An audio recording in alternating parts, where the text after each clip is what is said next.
E a pandemia, claro, traz impactos econômicos. A empresa de consultoria Zigen prevê que no segundo semestre, aqui no Brasil, teremos pelo menos 2.000 pedidos de recuperação judicial. Para falar sobre esse assunto, está ao telefone com a gente o Fábio Astrauskas, que é economista e CEO da Zigen Empresa de Consultoria.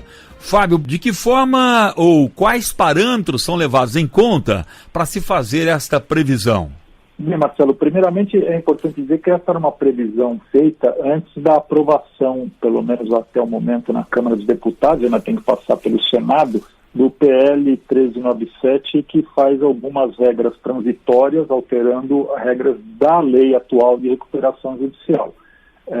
A partir do momento que essa lei, esse PL, né, de lei 1397, seja aprovado, ele pode atenuar ou pelo menos postergar um pouco essa quantidade de pedidos de recuperação judicial, porque neste PL, nesse projeto de lei que foi aprovado na Câmara na semana passada, ele prevê transitoriamente algumas regras de negociação entre credores e devedor para justamente dar um prazo adicional para que eles entrem num acordo e não necessitem pedir uma recuperação judicial, tá? Então, fim deste prazo de negociação, aí nós, não havendo acordo entre as partes, credores e devedor, então é muito provável, pela situação econômica do país, que os pedidos de recuperação judicial cresçam rapidamente e de maneira muito grande, baseado nesse número que eu te falei, que é aproximadamente, de onde vem essa ideia, Marcelo? Ele é aproximadamente o dobro daquilo que nós atingimos já no período pior de recessão nossa, que foi em outubro de 2016. Naquele ano, nós chegamos a atingir praticamente uma média de 2.000 recuperações judiciais no período de um ano, ou seja, 1.000 no período de um semestre. Dada essa crise e o tamanho, a proporção dela, esse número de 2.000 recuperações pedidos, né, num semestre, ele não é um número exagerado e ele vem sendo aí corroborado por várias outras empresas. Os dados divulgados até então por essas empresas é que já apontam para que elas vão entrar com esse pedido de recuperação? Os dados econômicos, a atividade econômica das empresas no Brasil, de todos os setores, basicamente, tanto os setores da agronegócio, indústria e principalmente do comércio, indicam uma queda de faturamento, um aumento de prejuízo bastante importante nesse período já de 60 dias de pandemia.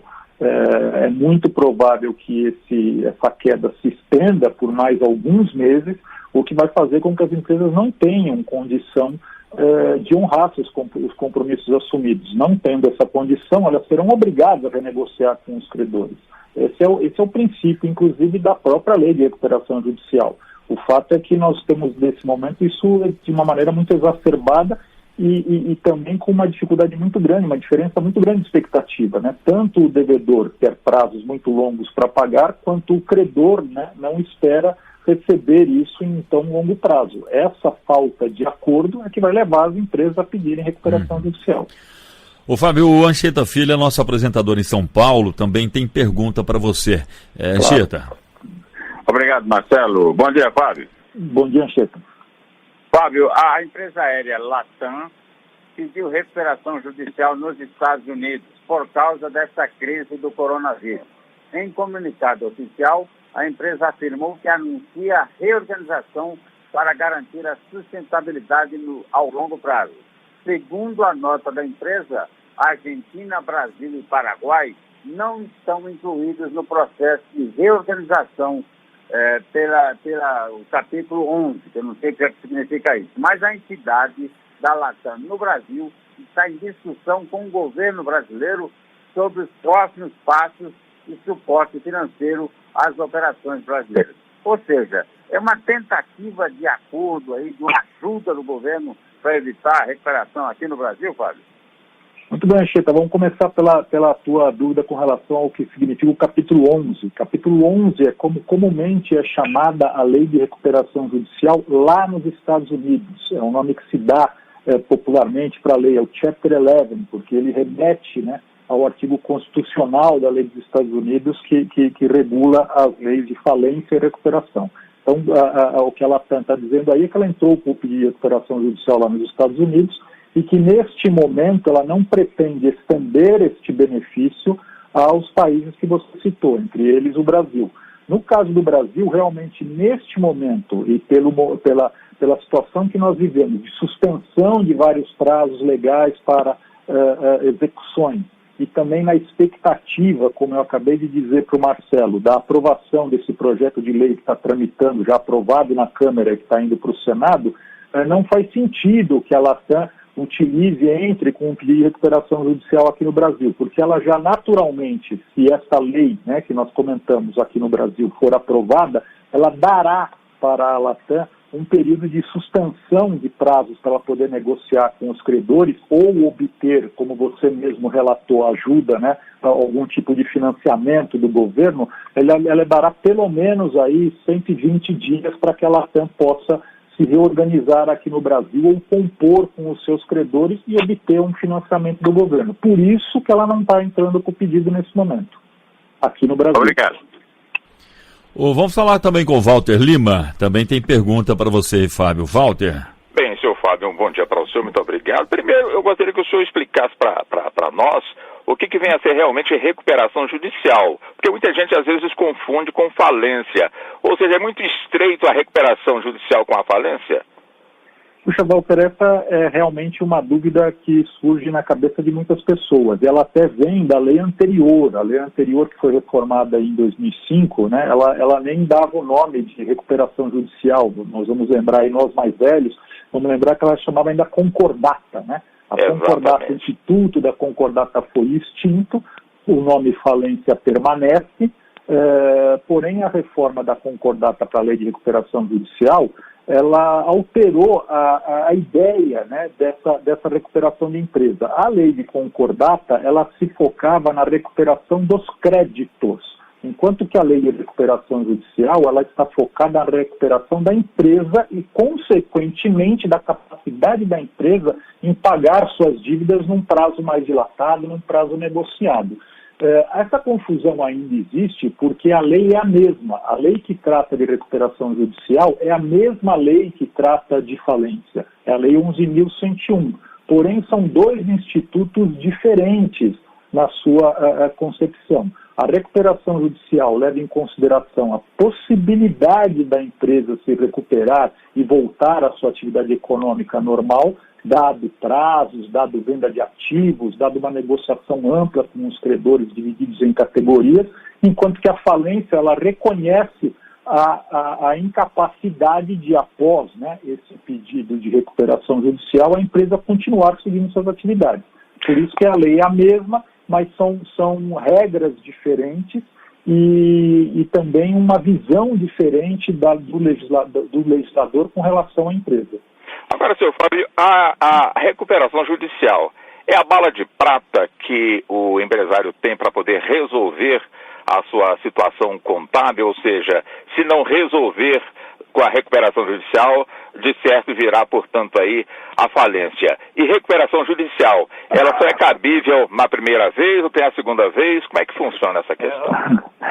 Vamos lá. Antes dessa pandemia, a lei de recuperação judicial previa um prazo de 5 anos para que uma empresa que houvesse entrado com um pedido de recuperação judicial, ele pudesse fazer um novo pedido. Ou seja, a empresa não pode recorrer a um instituto da recuperação judicial toda hora, todo momento. Ela teria que cumprir, né, o primeiro pedido de recuperação judicial, aguardar os 5 anos para poder entrar com um novo pedido, caso necessário fosse. Tá?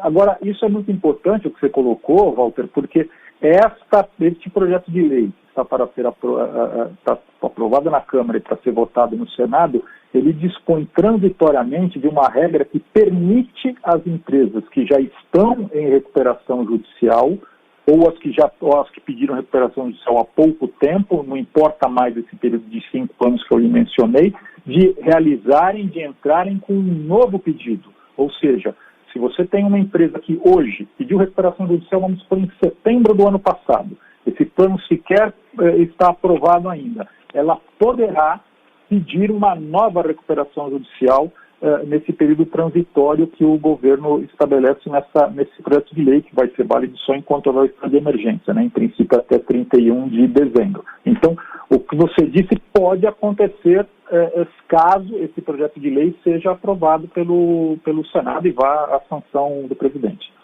Bom, antes de voltar para o Marcelo, só mais essa aqui, senhor Fábio. Quer dizer, quando se fala justamente nessa recuperação judicial, portanto, o expediente da recuperação judicial, a negociação de quem realmente, da empresa, é somente com o credor ou também entram, no caso aí, impostos que o empresário, que a empresa tem que cumprir com essas obrigações? Como é que funciona também essa questão?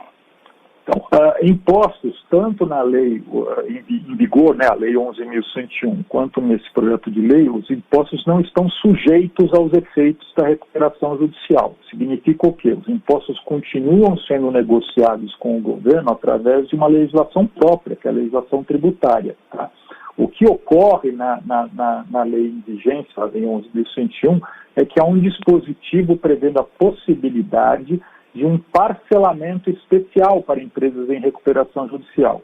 Este parcelamento é que vem sendo aí trabalhado para ser regulamentado e também, provavelmente, agora durante a pandemia, deve voltar a ser discutido na Câmara e no Senado, porque é óbvio, né, que quase toda empresa que entra numa etapa de dificuldade, muitas vezes deixa de recolher impostos ou tem essa regularidade fiscal abalada. Marcelo Ferreira.